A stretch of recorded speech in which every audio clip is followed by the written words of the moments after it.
Selamat pagi rekan-rekan yang terkasih dalam Yesus Kristus. Hari ini kita merayakan hari kenaikan Tuhan Yesus ke surga. Kurang lebih 6 minggu sebelumnya kita merayakan Jumat Agung, hari di mana Tuhan Yesus mati di atas kayu salib. Kemudian beberapa hari kemudian pada hari yang ketiga, Tuhan Yesus bangkit dari kematian dan kita merayakannya di dalam hari raya Paskah, hari kebangkitan Tuhan Yesus. Nah, 40 hari setelah kebangkitannya, Tuhan Yesus kemudian melanjutkan pelayanannya, bertemu dengan berbagai orang, rasul-rasul, murid-murid, pengikut-pengikutnya untuk menguatkan dan mengutus mereka. Ya, kata rasul atau apostle itu diartikan juga yang diutus. Nah, diutus untuk apa? Ini yang akan nanti kita bahas bersama-sama. Jadi, 40 hari setelah kebangkitannya Tuhan Yesus naik ke surga. Dan dia berjanji akan datang kembali. Nah, apa yang harus kita lakukan di dunia ini menunggu kedatangannya yang kedua kalinya? Ini yang kita mau bahas hari ini dalam renungan yang saya beri judul Ruang Tunggu atau Medan Perang. Saya ambil dari Kisah Para Rasul pasal 1 ayat 4-11. Saya bacakan untuk kita sekalian. Pada suatu hari ketika ia makan bersama-sama dengan mereka, ia melarang mereka meninggalkan Yerusalem dan menyuruh mereka tinggal di situ, menantikan janji Bapa. Yang demikian katanya, telah kamu dengar daripadaku. Sebab Yohanes membaptis dengan air, tetapi tidak lama lagi kamu akan dibaptis dengan Roh Kudus. Maka bertanyalah mereka yang berkumpul di situ, Tuhan, maukah engkau pada masa ini memulihkan kerajaan bagi Israel? Jawabnya, engkau tidak perlu mengetahui masa dan waktu yang ditetapkan Bapa sendiri menurut kuasanya. Tetapi kamu akan menerima kuasa kalau Roh Kudus turun ke atas kamu, dan kamu akan menjadi saksiku di Yerusalem dan di seluruh Yudea dan Samaria dan sampai ke ujung bumi. Sesudah ia mengatakan demikian, terangkatlah ia disaksikan oleh mereka, dan awan menutupnya dari pandangan mereka. Ketika mereka sedang menatap ke langit waktu ia naik itu, tiba-tiba berdirilah 2 orang yang berpakaian putih dekat mereka, dan berkata kepada mereka, "Hai orang-orang Galilea, mengapakah kamu berdiri melihat ke langit? Yesus ini yang terangkat ke sorga meninggalkan kamu, akan datang kembali dengan cara yang sama seperti kamu melihat dia naik ke sorga." Demikian firman Tuhan. Berbahagialah setiap orang yang membaca, mendengar, merenungkan firman Tuhan dan menjalankannya dalam kehidupan sehari lepas sehari.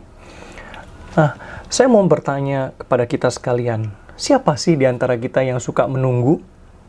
Ya, entah itu menunggu antrian ke dokter, menunggu antrian isi bensin, menunggu antrian ke apotek, atau menunggu antrian masuk bus, masuk kereta, menunggu datangnya pesawat yang kena delay, dan lain sebagainya.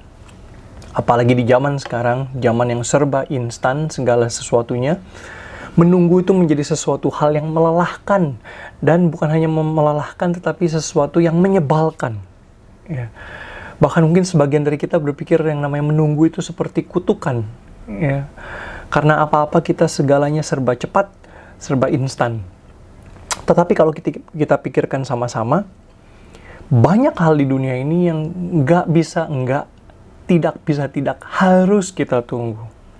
Contohnya, seorang ibu yang sedang hamil menunggu kelahiran bayinya harus menunggu kurang lebih 9 bulan.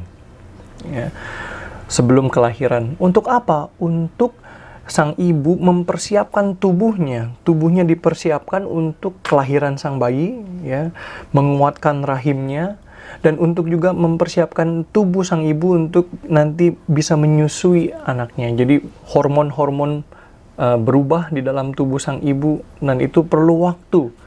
Dan pada saat yang sama mempersiapkan janin yang dikandungnya untuk siap lahir ke dalam dunia ini. Atau perumpamaan yang lain, ilustrasi yang lain adalah seekor ulat ketika ia mau menjadi kupu-kupu, dia harus menunggu masuk di dalam kepompong, membentuk kepompong dan menunggu di sana. Nggak bisa kepompong itu dibuka sebelum waktunya. Ya, dulu mungkin ada yang masih kecil menemukan kepompong, mencoba membukanya. Saya pernah melakukan itu ya, mencoba membuka kepompong. Saya penasaran apa sih dalamnya. Waktu saya buka, itu ternyata adalah kupu-kupu yang belum jadi, setengah matang. Dan akhirnya, ya, saya sangat menyesal. Kenapa? Karena kupu-kupu setengah jadi itu akhirnya nggak bisa terbang. Dan akhirnya dia mati. Ya, jadi apakah menunggu itu sesuatu kutukan? Belum tentu. Bahkan sering kali, menunggu itu bisa menjadi suatu berkat. Ya. Nah, seperti yang dialami oleh murid-murid Tuhan Yesus. Murid-murid Tuhan Yesus mendengar Yesus Kristus berkali-kali berkata, menubuatkan bahwa dia akan pergi, meninggalkan dunia ini. Dan setelah Yesus pergi, dia akan mengutus Roh Kudus. Ya, jadi sejak perjamuan terakhir, Tuhan Yesus sudah menjanjikan penolong, penghibur, yaitu Roh Kudus. Dan kemudian di sini, sekali lagi Tuhan Yesus mengulanginya di ayat keempat dan kelima. Telah kamu dengar daripadaku. Sebab Yohanes membaptis dengan air, tetapi tidak lama lagi kamu akan dibaptis dengan Roh Kudus. Jadi Tuhan Yesus akan pergi dan dia akan mengutus Roh Kudus datang. Tetapi ingat, bahwa untuk murid-muridnya, untuk kebanyakan orang Yahudi pada waktu itu, atau sebagian orang Yahudi pada waktu itu, Tuhan Yesus itu adalah Mesias yang dijanjikan Allah. Yang seharusnya adalah raja yang ditunggu-tunggu, yang diurapi, dan harusnya memimpin umat Israel, umat Yahudi, untuk menang atas penjajah mereka. Dan mereka berpikir, penjajah kita siapa sekarang? Bangsa Romawi. Itu sebabnya mereka bertanya, ayat ke-6, Tuhan, maukah engkau pada masa ini memulihkan kerajaan bagi Israel? Ini adalah pertanyaan yang lumrah ditanyakan oleh orang-orang Yahudi pada waktu itu yang menanti-nantikan seorang Mesias untuk membebaskan mereka dari penjajahan Romawi. Tapi tentunya ini bukan sesuatu yang seharusnya ditanyakan oleh seorang pengikut Kristus, apalagi murid-murid pada waktu itu ya, sudah mengikut Tuhan Yesus kurang lebih 3,5 tahun. Maka kemudian mereka bingung, loh kok Tuhan udah mau balik lagi ke surga, udah mau pergi ke surga. Lah kapan kerajaan Israel, kerajaan Yehuda ini akan dipulihkan kembali?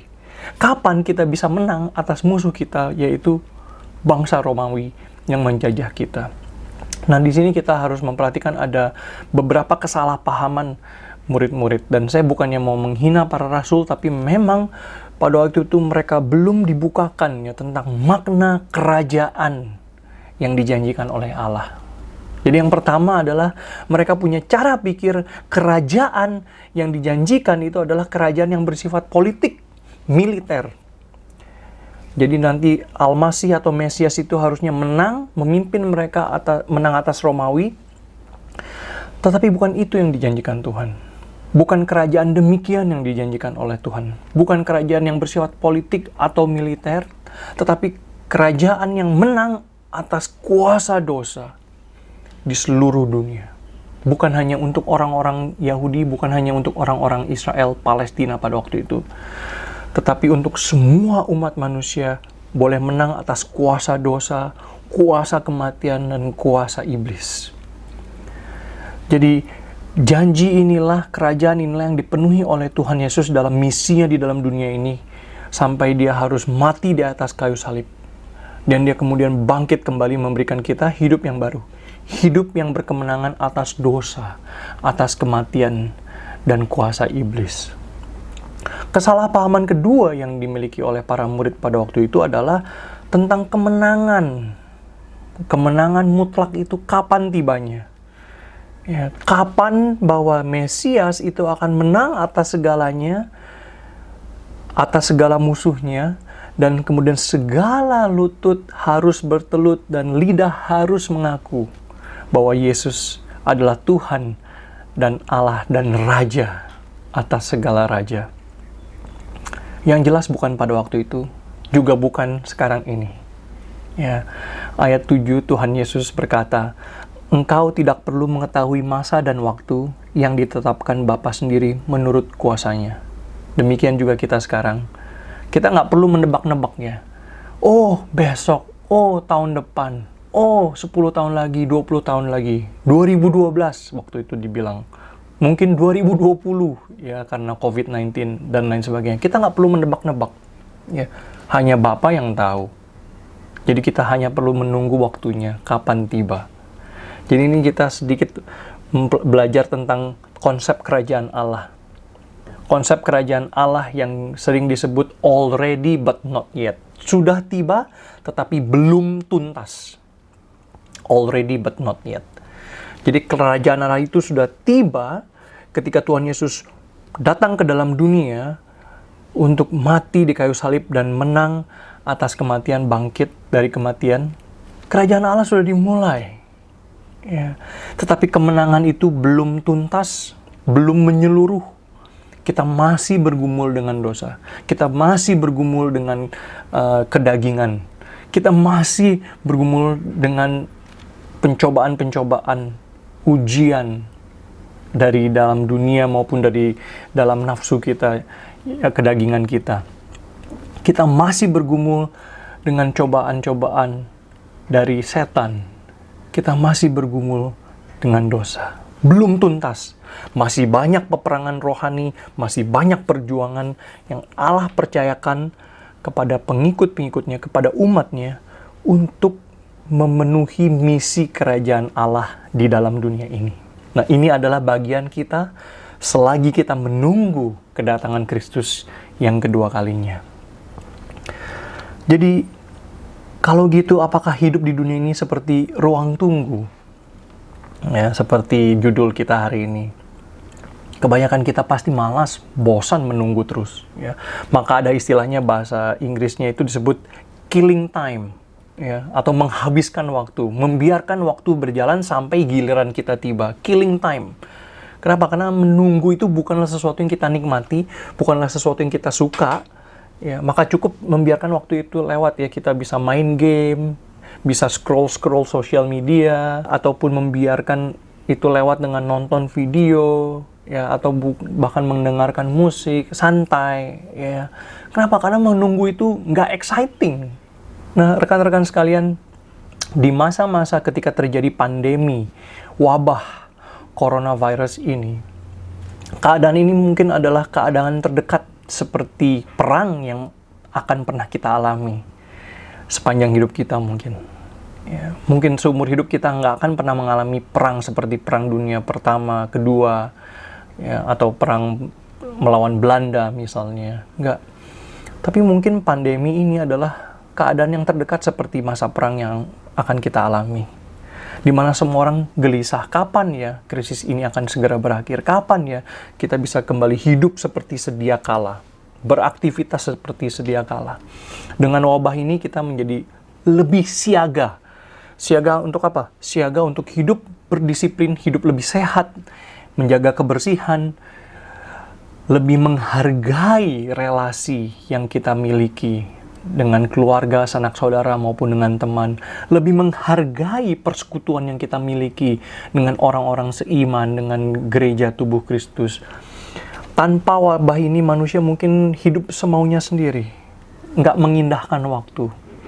Ya, nggak perlu memikirkan sakit, penyakit, kematian, tetapi ketika wabah ini datang, semua orang tercengkram, ya, gelisah, atau bahkan mungkin ada yang ketakutan. Dan sayangnya mungkin ini juga yang menjadi attitude atau sikap banyak orang Kristen. Kita hidup dengan cara yang sama, ya, killing time, menghabiskan waktu, ya. Yang penting saya sudah percaya sama Tuhan, saya sudah masuk surga. Jadi sekarang saya tinggal killing time di dunia ini, menunggu waktu aja. Ya, bisa main-main, bisa scroll-scroll. Yang penting saya hidup nyaman. Tapi ingat rekan-rekan sekalian, seperti hari ini kita belajar dari Kisah Para Rasul pasal 1. Hidup ini bukan hanya sekedar ruang tunggu, kita menghabiskan waktu, ya, membiarkan waktu bergulir sampai giliran kita tiba, entah kita masuk, dipanggil nanti masuk surga, mudah-mudahan, atau nanti Tuhan Yesus keburu datang kedua kalinya. Tapi ingat bahwa Allah menebus kita di dalam Yesus Kristus, memberikan kita hidup yang baru untuk apa? Untuk kita bisa melawan, diberikan kuasa melawan kuasa dosa dengan pemberian Roh Kudus yang nanti akan kita bahas sama-sama minggu depan, ya, selagi kita merayakan hari Pentakosta turunnya Roh Kudus. Jadi kita terpanggil untuk hidup apa? Hidup berkarya, hidup untuk berbuah demi kerajaan Allah. Kita dipanggil untuk apa? Untuk menjadi utusan-utusan.